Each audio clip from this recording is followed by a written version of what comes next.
لوگ نماز اس لیے شروع کرتے ہیں، کہتے ہیں میں 5 نمازیں بھی پڑھتا ہوں، میں صدقات بھی کرتا ہوں، کام میرا پھر نہیں چلتا. تو میں کہتا ہوں تمہیں پتہ ہی نہیں، نمازی کے لیے تو آزمائش ہے. جتنا جتنا ایمان کامل اتنی اتنی آزمائش بھی زیادہ. اور یہ میں اپنے پاس سے نہیں کہہ رہا. حضرت ابو سعید خدری رضی اللہ تعالیٰ عنہ فرماتے ہیں میں نبی پاک علیہ الصلوۃ والسلام کی خدمت میں حاضر ہوا اور حضور کے دست مبارک کو چومنے کے لیے میں نے اپنے ہاتھ جب آگے کیے تو تپش تھی، تیز بخار تھا نبی پاک کو.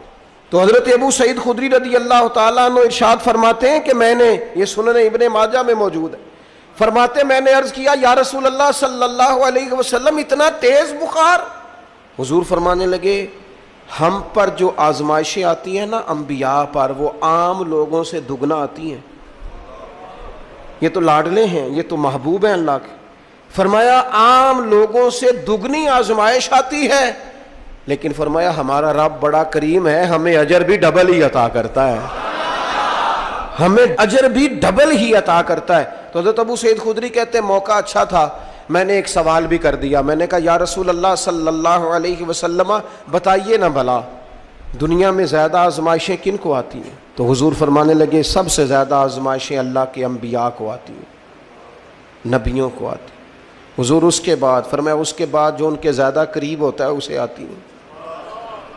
لوگ کیا سمجھیں گے امام حسن کی آزمائش کو؟ لوگ کیسے سمجھیں گے سیدنا امام حسین کی آزمائش کو؟ فرمایا جو ان کے زیادہ قریب ہوتا ہے اسے زیادہ آزمائش آتی ہے. تو حضور کے سب سے قریب تو امام حسن ہے نا، امام حسین ہے نا. تو کیا سمجھتا ہے قربت بس نسبت کے اظہار کا نام ہے اور بڑے لطف کے ساتھ زندگی گزارنے کا نام ہے؟ تو نبی پاک علیہ الصلوۃ والسلام نے فرمایا بات بڑی مزے کی ہے، فرمایا پھر اللہ کے بعض بندے تو ایسے ہوتے ہیں جنہیں اللہ فقر میں مبتلا کر دیتا ہے. فرمایا ان کے پاس صرف ایک چادر رہ جاتی ہے، اتنا فقر ان کے پاس آتا ہے.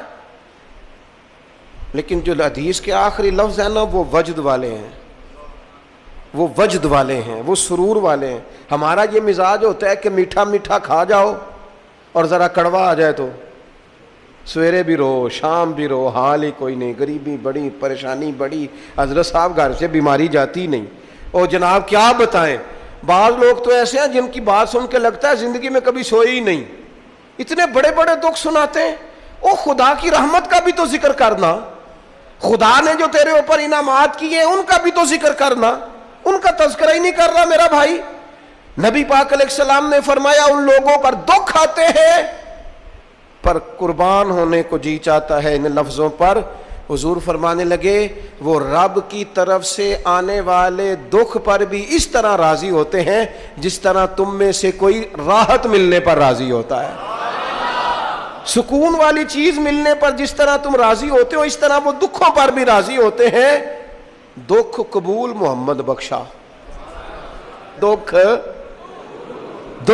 قبول محمد بخشا. پر ایک شرط لگائی چھوٹی سی میاں صاحب نے، انہوں نے کہا 100 دفعہ قبول ہے، دکھ 100 دفعہ قبول. دکھ قبول محمد بخشا پر راضی رہن پیارے.